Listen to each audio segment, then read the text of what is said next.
de esta organización es que podamos compensar los volúmenes de corte con los volúmenes de relleno, llevando el material que sobra hacia los lugares donde se van a hacer rellenos, de tal manera que las distancias de transporte se reduzcan y además de evitar el problema de crear vertederos para botar materiales excedentes o lo de crear bancos de préstamo para extraer materiales que compensen los volúmenes que falten en los rellenos, debido a los problemas de medio ambiente que se tiene actualmente y que para cualquiera de esas dos situaciones se requiere hacer un trámite especial ante la autoridad ambiental. Además, lógicamente se incrementa el costo porque aparecen nuevas distancias de transporte.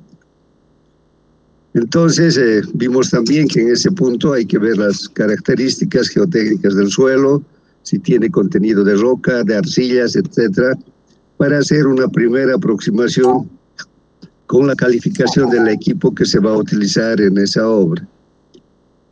Luego vimos la influencia de las condiciones ambientales, principalmente régimen pluviométrico, temperaturas y la existencia de pantanos o arroyos. Las precipitaciones pluviales son las que más afectan a la organización de una obra si nos encontramos en un lugar donde hay un régimen pluviométrico muy alto. Decíamos que en el valle no hay mucho problema porque la cantidad de lluvias al año no sobrepasan los 500 milímetros. Entonces, los días que nos obliguen a suspender la obra por lluvia han de ser muy pocos. Pero lo contrario ocurre en el trópico, donde las lluvias, de acuerdo a si es año lluvioso o seco, varían de 3.500 a 5.000 milímetros de lluvia durante el año. Entonces, aquí sí tenemos muchos días de interrupción debido a la lluvia. La lluvia principalmente afecta a la construcción de los terraplenes. Los materiales que se están preparando para la compactación, si llueve, se saturan. Entonces tiene exceso de humedad y no se pueden compactar. Por lo tanto, hay que hacer primero un trabajo de aireado para que el suelo vaya secando hasta alcanzar una humedad próxima a la especificada. Las temperaturas influyen principalmente en las condiciones de trabajo de los operadores. Temperaturas muy altas, los operadores se fatigan más rápido, además que por ahí es necesario hacer horarios especiales de trabajo. Luego vimos la importancia que tiene analizar los caminos auxiliares. Decíamos que en una obra, cuando se licita, solo aparecen volúmenes reales, volúmenes netos de excavación y de relleno. La forma en que se ejecuta la obra no le interesa al contratante, ya sea el Estado, otra empresa, etc. Pero para construir la obra necesariamente hay que hacer caminos auxiliares. Vamos a hacer caminos a las fuentes de agua, porque los rellenos no se pueden hacer en seco. Necesitan la incorporación de agua. Por ahí necesitamos extraer materiales de bancos de préstamo. Allá, si no es para el terraplén, para los terraplenes de lo subrasante, por ahí para los terraplenes de la subbase. Entonces ahí también para llevar esos materiales hasta la obra desde el banco de préstamo, también hay caminos auxiliares. Además se hace un camino auxiliar paralelo porque en la obra va a estar todo removido, los tractores trabajando, etc. Entonces necesitamos tener un camino auxiliar que nos permita el ingreso de los cisternas para el suministro de combustibles y también para poder ingresar los alimentos que consumen los operadores a mediodía. Por la distancia a la que se encuentran del campamento, normalmente el almuerzo va a ser en la obra. También vamos a necesitar caminos auxiliares para sacar los materiales que se están excavando hacia los terraplenes o hacia los botaderos. Entonces, este trabajo adicional que se hace no se paga directamente porque no aparece como un ítem de obra.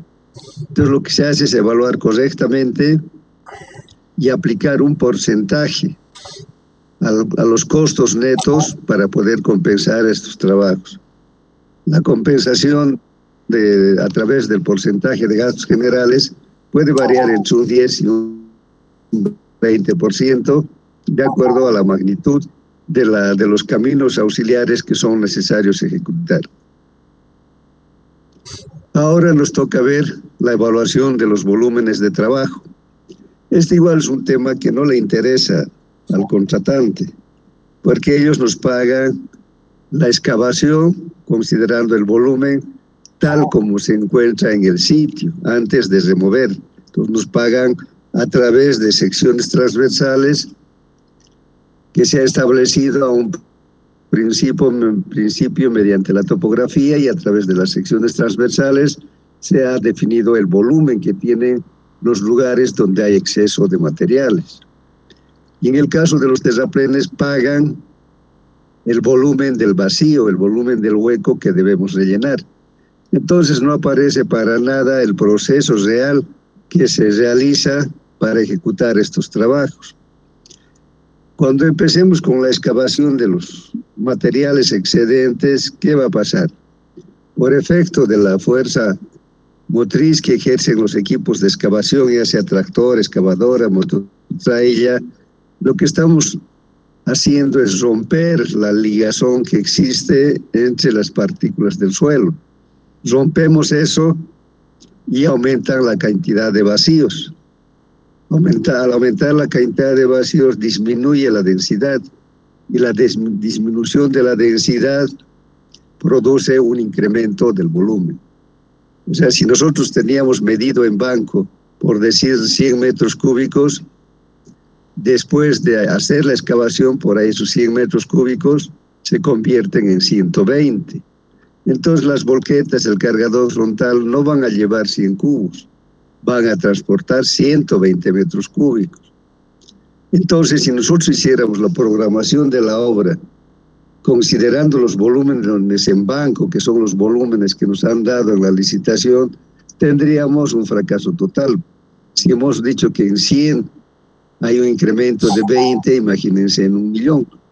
Entonces, este tema hay que considerarlo muy seriamente. Incluso el rendimiento de los equipos de excavación, su productividad, no se mide en banco, se mide en sueldo.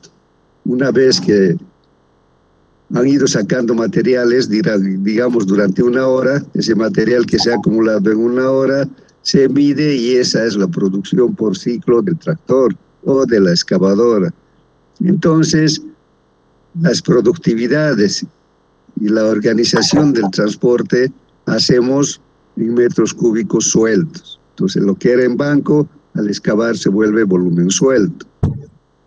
Entonces, el volumen suelto va a servir para el trabajo de las volquetas, para determinar la productividad de los cargadores frontales y también del mismo equipo de excavación. ¿Y qué pasa con este material cuando llega a los terraplenes? Hemos dicho que en general estos materiales vamos a llevar a los terraplenes. En el terraplén, ¿qué vamos a hacer? Vamos a ir depositando en capitas delgadas, normalmente de 30 centímetros. Entonces los equipos de compactación le van a incorporar agua y se va a compactar. ¿Qué hace el proceso de compactación? Lo que hace es eliminar los vacíos. Elimina los vacíos, aumenta la densidad para que sea más resistente, y por tanto, si eliminamos vacíos, lo que estamos haciendo es disminuir el volumen que originalmente tenía en condiciones de material suelto. Se vuelve 120 en suelto, pero al compactar este volumen por ahí se ha vuelto 90 metros cúbicos o menos. Entonces esta relación es muy importante para la organización de las obras, porque no podemos trabajar con datos que tenemos de materiales terminados.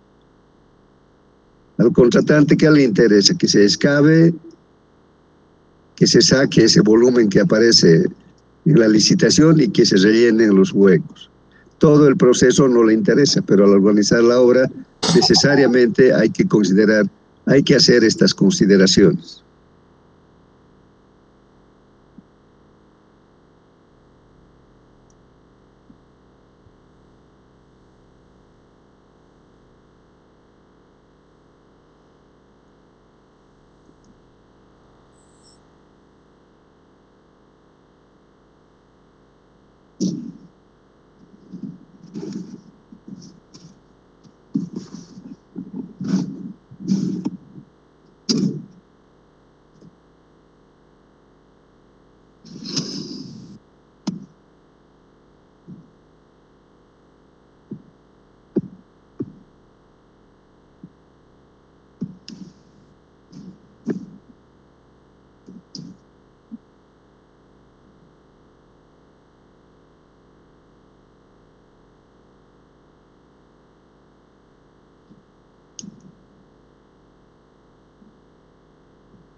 En el proyecto aparece una línea de proyecto de subrasante que es a donde debemos llegar finalmente, pero eso va a ocurrir después de ejecutar el trabajo.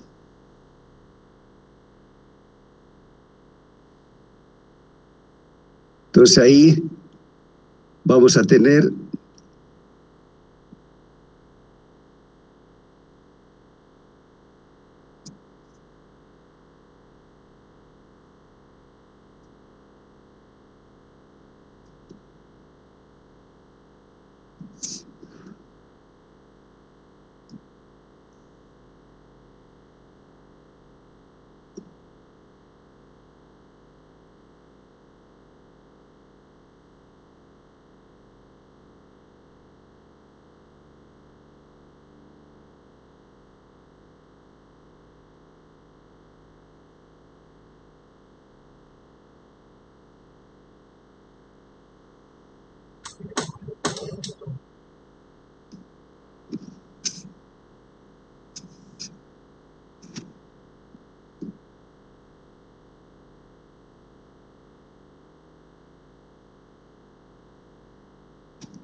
entonces tenemos volúmenes de corte, los volúmenes que están sobre la línea de proyecto, y son los rellenos los que están debajo de la línea de proyecto.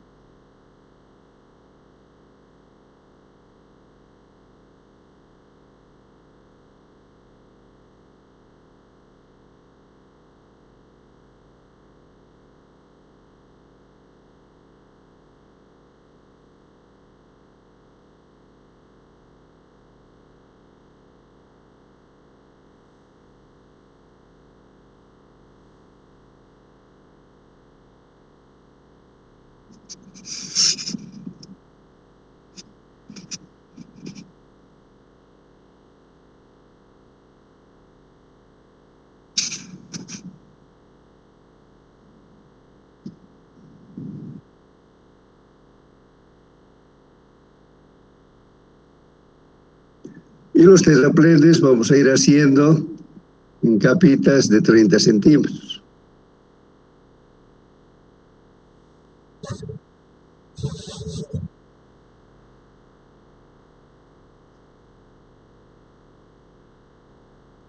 Entonces, esto que podía haber sido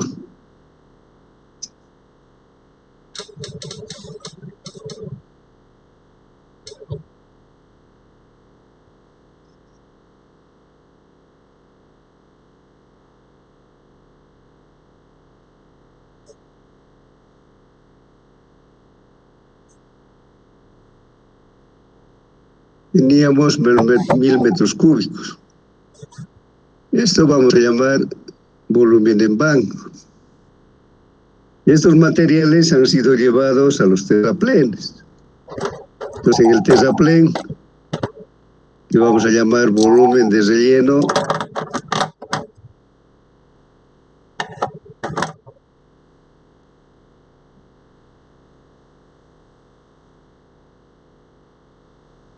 se ha reducido a 900 metros cúbicos. Para diferenciar le vamos a poner una C.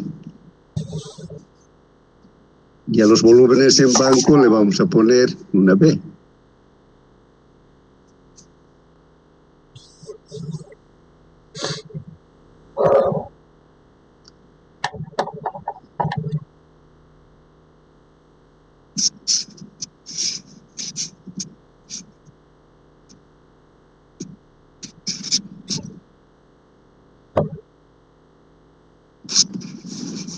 Pero aquí ha habido un proceso.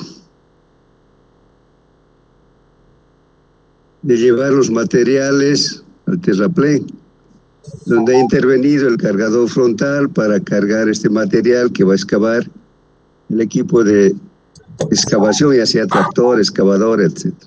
Entonces aquí en el transporte ha habido un volumen suelto. Y este volumen suelto, como ejemplo, podemos decir que ha sido 1.200 metros cúbicos.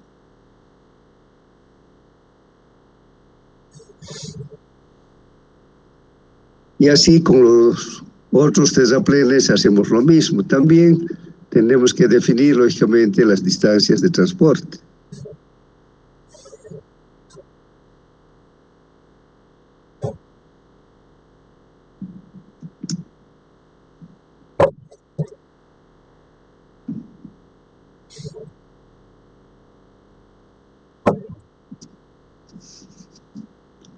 Vamos a considerar los puntos medios. Ustedes que manejan el Civil 3D, ahí les van a dar los volúmenes, se pueden sacar directamente. Entonces vamos a tener una distancia de transporte. Digamos, estos otros dos volúmenes de excavación llevamos al segundo terraplén.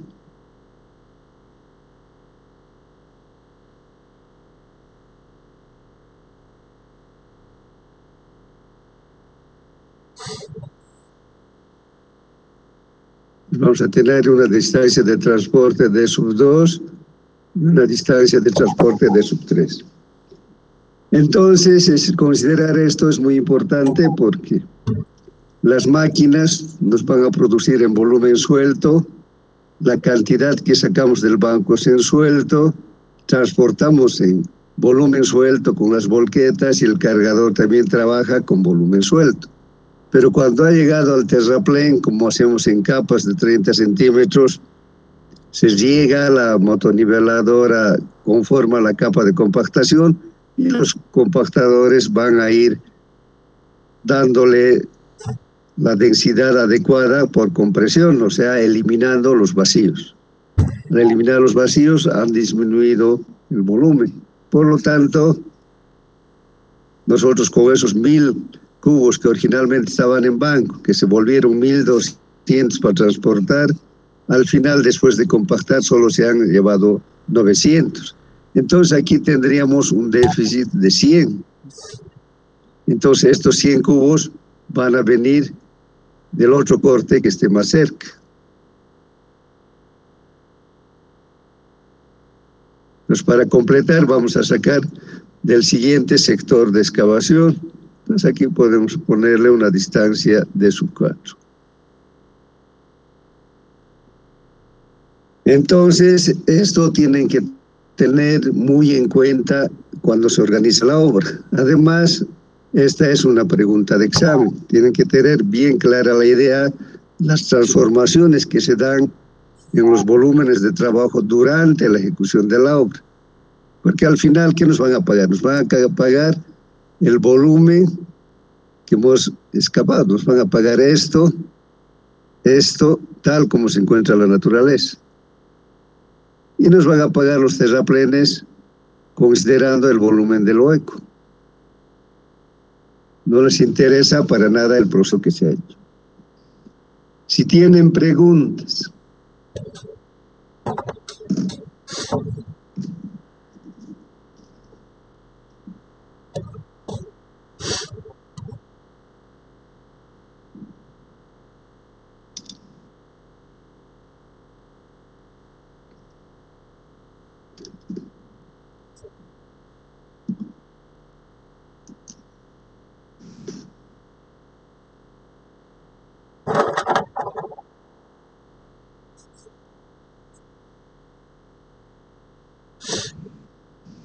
Entonces, en la teoría, ¿cómo vamos a poder compensar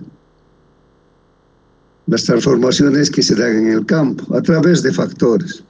cada tipo de suelo tiene un factor volumétrico y tiene un factor de compactación, que se puede definir en laboratorio haciendo ensayos de densidad. Se puede determinar por comparación entre el volumen suelto y el volumen que resulta después de compactar, y el volumen en banco en SIT.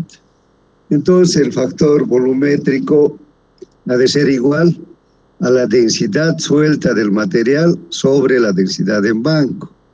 O también puede ser la relación del volumen en banco sobre el volumen suelto.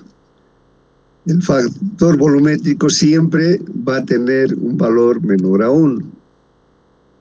En cambio, el factor de compactación ha de ser igual a la densidad, la relación de la densidad en banco sobre la densidad compactada. O puede ser el volumen compactado sobre el volumen en banco.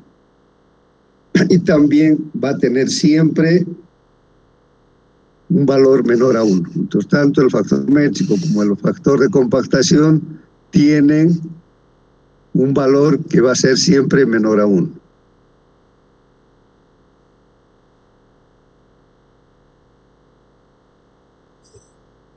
En el texto, ustedes tienen una tabla que ayuda a convertir volúmenes sueltos en banco o banco en sueltos, en compactado, etcétera, diferentes tipos de materiales: arena, arcilla arenosa, arcilla, cascajo, grava sólida resistente, caliza fragmentada, granito, rocas fragmentadas, etc. Entonces aquí esta tabla nos permite convertir. Si entramos en banco, podemos convertir, por ejemplo, la arena. En banco tiene 1 metro cúbico, en suelto 1.11, en compactado 0.95.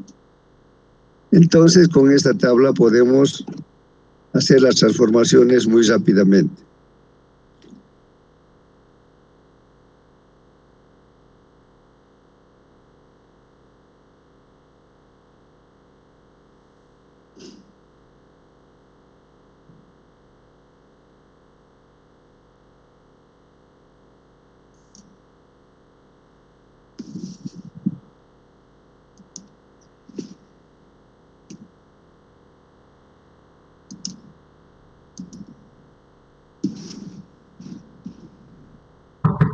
Hay un término que utiliza la mayoría de los ingenieros.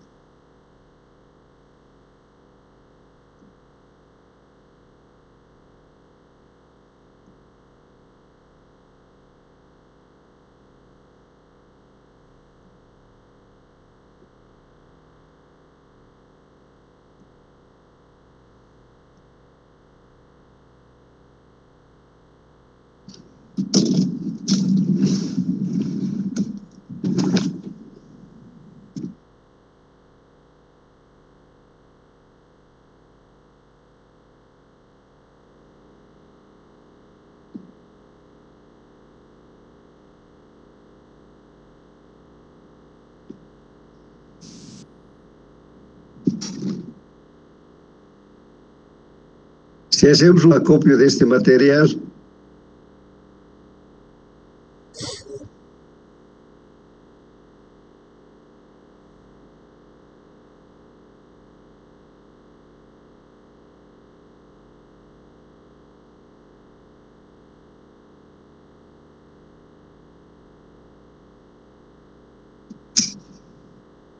pues ¿qué ha pasado? Hemos dicho que esto era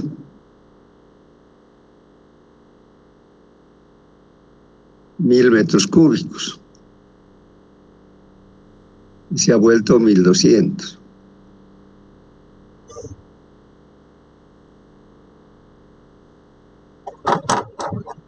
Por ahí escuchan a un ingeniero decir: el material se ha esponjado. ¿A qué se refiere ese esponjado? Que el material ha aumentado de volumen. Entonces ellos no utilizan el factor volumétrico, no dicen el factor de esponjamiento, el porcentaje de esponjamiento. Para nosotros aquí el porcentaje de esponjamiento sería 20%.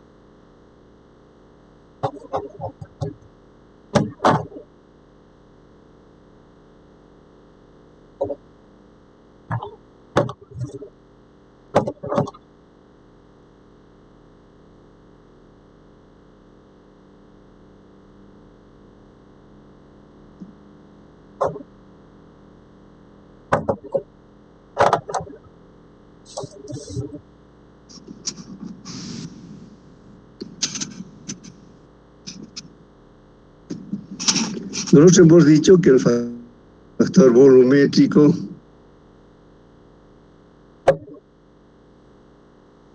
es igual a la relación del volumen en banco sobre el volumen suelto. Ahora hemos dicho la densidad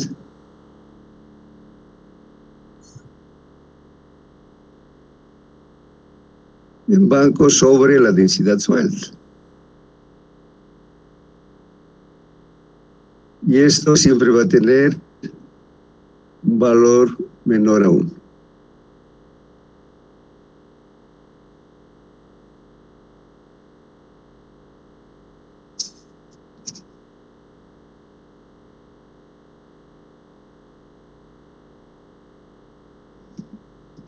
Entonces el factor de esponjamiento, como sería de ser exactamente lo contrario.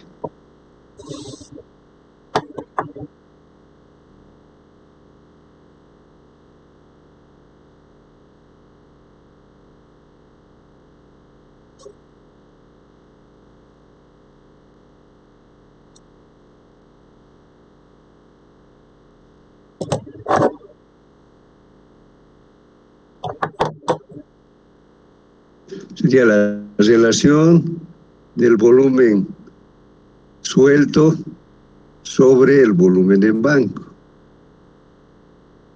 O también puede ser la relación de la densidad suelta sobre la densidad en banco. Y su resultado siempre va a ser mayor a 1. Entonces, cuando escuchen hablar o les pregunten cuál es el factor de esponjamiento, el porcentaje de esponjamiento, se refiere al porcentaje de incremento que va a tener el volumen que se corta al transformarse en volumen suelto.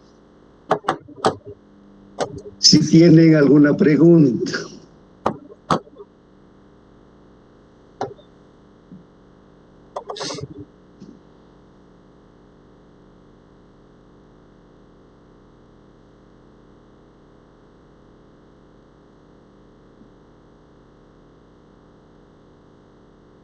La productividad del equipo es otra cosa que hay que considerar, porque tenemos que saber cuánto producen las máquinas para poder definir el plazo en que podemos ejecutar y el número de máquinas de cada tipo que necesitamos incorporar a la obra para cumplir un determinado plazo.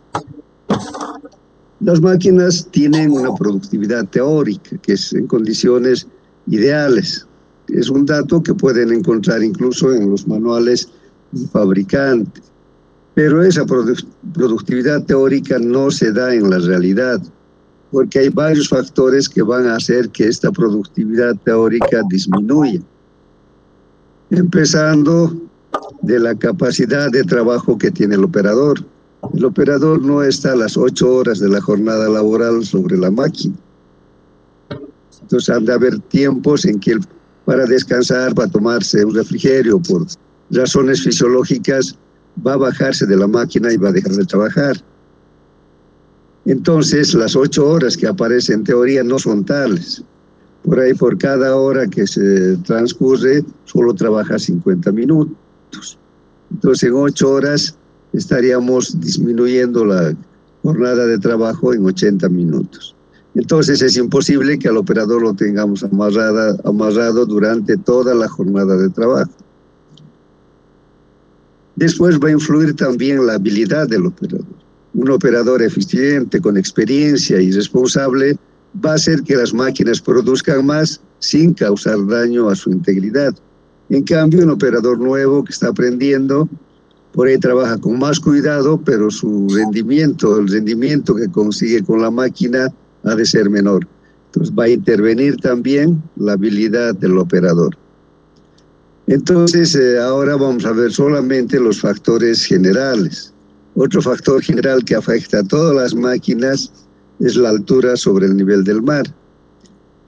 El rendimiento de los motores está en función de la cantidad de aire que absorben.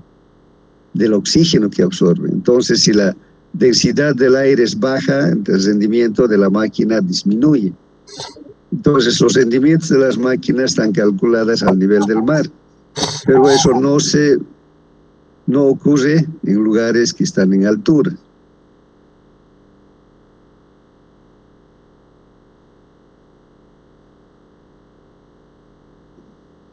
Entonces vamos a ver en detalle estos factores. Nos hemos dicho que vamos a considerar factores generales. En los factores generales está la eficiencia del tiempo, el factor de operación y la altura sobre el nivel del mar. Entonces en la tablita vemos que si logramos que el trabajador trabaje los 60 minutos por cada hora, el factor de eficiencia sería 1. Pero eso es utópico, no se va a dar en la realidad. Si tenemos una buena organización, podemos considerar que el trabajo efectivo horario sea de 50 minutos. Entonces, si el factor ha de ser 50 dividido entre 60, eso nos da un factor de 0,83. Entonces podemos decir que este tiempo de efectividad de trabajo ha de ser bueno. En empresas desorganizadas puede darse lugar de que solo se trabaja 40 minutos por cada hora transcurrida, ya sea incluso por deficiencias de la máquina, porque hay un cargado inoportuno de combustible, etc. En este caso, 40 entre 60 sería 0,67. Todavía puede haber empresas mucho más desorganizadas, como algunas del Estado. Entonces ahí solamente se trabaja la mitad del tiempo. Y el factor de 60 sobre o 30 sobre 60 ha de ser 0,5. Y podemos decir como calificación que esa eficiencia en tiempo ha de ser malo. Por ejemplo, nosotros podemos observar la diferencia que existe en una empresa, de una primera empresa privada, digamos, de los que actualmente tenemos de los chinos, que son súper exigentes. Entonces, el aprovechamiento del tiempo, la eficiencia del tiempo, ha de ser al menos 50. Tal vez se pueda llegar incluso a 55, pero no al 100%. Entonces, en este caso va a haber una buena eficiencia de aprovechamiento del tiempo. Entonces, al menos ha de ser 0,83. Pero si vamos al otro lado y vemos lo que pasa con los operadores de obras públicas de la alcaldía, donde prácticamente los controles son muy flexibles. Entonces, por ahí mandan el grupo de máquinas a ejecutar un trabajo en un determinado barrio. Por ahí el ingeniero no se aparece durante todo el día o se aparece de vez en cuando, y los operadores lógicamente trabajan a discreción.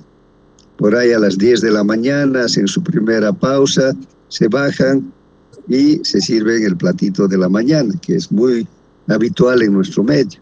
No solo que se sirven, sino que además conversan un momento. Y luego suben otra vez a la máquina y en la tarde otra vez hay una interrupción, porque los operadores otra vez han tenido hambre, van a comer el platito de la tarde. Entonces, sumando todas estas interrupciones, por ahí solo llegamos a un trabajo real de 40 minutos por cada hora. Entonces, este factor ha de depender principalmente de los controles, de la disciplina y de la organización que tenga la empresa o la institución del Estado. Entonces, tenemos esas posibilidades de tener un determinado factor de acuerdo a los minutos trabajados efectivamente. Luego hemos hablado de la eficiencia del operador, de la habilidad, de su experiencia, etc. Si tenemos un operador con amplia experiencia y probada capacidad, le asignamos un valor de 1. O sea, va a producir todo lo que puede, todo lo que corresponde a su persona. Pero en general podemos asumir un 0,9 para operadores promedio. Entonces, el rendimiento que consigue con las máquinas no va a ser del 100%, entonces decimos que va a ser el 90%, entonces su factor sería 0,9. Estos dos factores se van a repetir para una misma obra, porque la organización eso no va a cambiar. Entonces, la obra va a tener ese mismo nivel de organización y va a tener el mismo factor de eficiencia en tiempo. Y los operadores también van a seguir siendo los mismos en la obra. Entonces podemos generalizar y decir que vamos a tener un factor de eficiencia del trabajo. El factor de eficiencia del trabajo ha de ser la multiplicación de la eficiencia en tiempo T multiplicado por el factor de operación o de habilidad del operador. Entonces el factor de eficiencia que vamos a utilizar en las fórmulas ha de ser igual a T multiplicado por O, que es el factor de eficiencia en tiempo por la habilidad del operador. Si tienen preguntas.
Todos los fabricantes han establecido que desde el nivel del mar, o sea, desde 0 hasta 1000 metros, no existe una afectación en el rendimiento del motor, en el aprovechamiento de potencia del motor.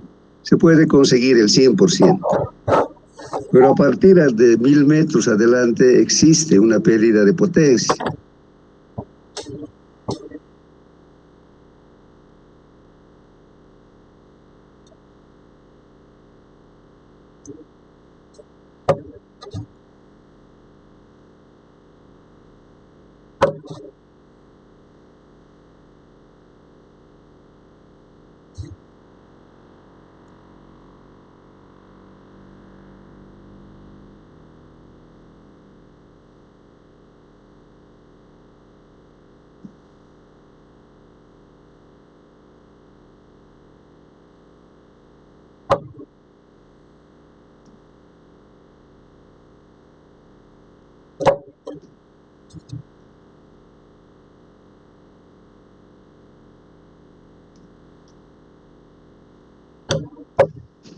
Entonces nos dice que a partir de los 1000 metros hacia arriba vamos a tener una pérdida de potencia del 1% por cada 100 metros que nos alojamos del límite de 1000 metros. Por ejemplo, ¿qué va a pasar en el caso de Cochabamba? En términos redondos podemos decir que Cochabamba se encuentra a 2500 metros.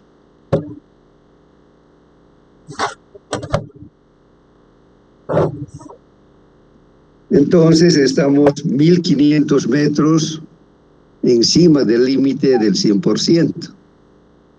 Por lo tanto, en Cochabamba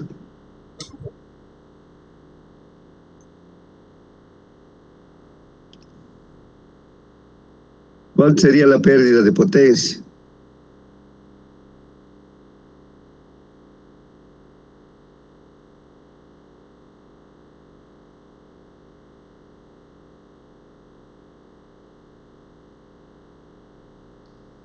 Si es 1% por cada 100 metros, en 1500 la pérdida de potencia ha de ser 15%.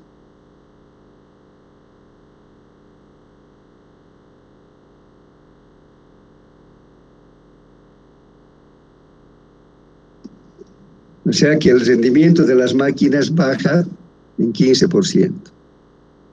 Esta disminución de aprovechamiento de la potencia del motor vamos a evaluar en la productividad de la máquina, incrementando en el mismo porcentaje la duración del ciclo.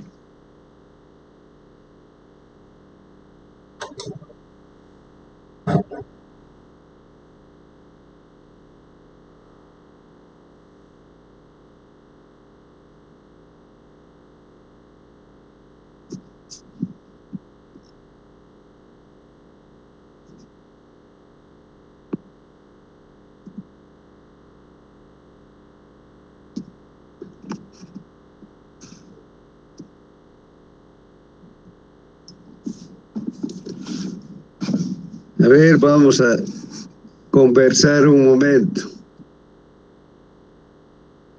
Aquí en sus perfiles no aparecen sus nombres. ¿Por qué?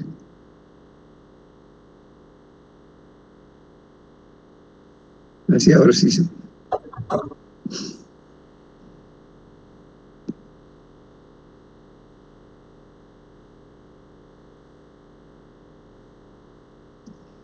A ver, Elvis Jamil, prende tu video. Sí, hola. Sí, ingeniero, buenos días. Si podía, por favor, prender tu video. Lo hice, no sé si está. No está. Si me logra ver. No solo aparece tu perfil. Ahora aparece un círculo. A ver, déjame revisar. Al examen realmente tienen que tener una computadora que permita que veamos la hoja de trabajo y sus manos sobre la mesa y una parte de su cuerpo. Entonces, si no ocurre eso, no podría dar el examen. A ver, mientras tanto, Luis Fernando Calani, prende tu video.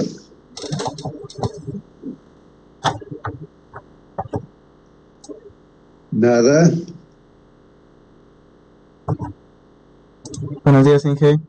Daneiva Mercado. Sí, buen día. Prende tu video.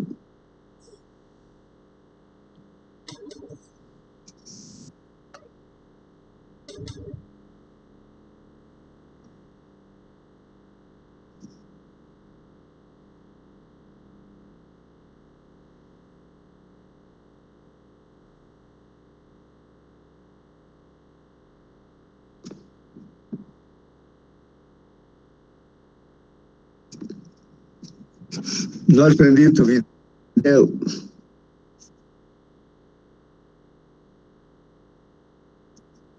Entonces es como si estuvieras ausente, ¿no?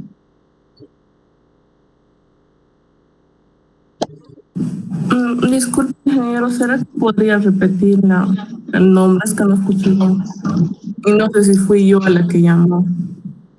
Ya te Daneiva Mercado, a ver, dime, ¿qué has entendido?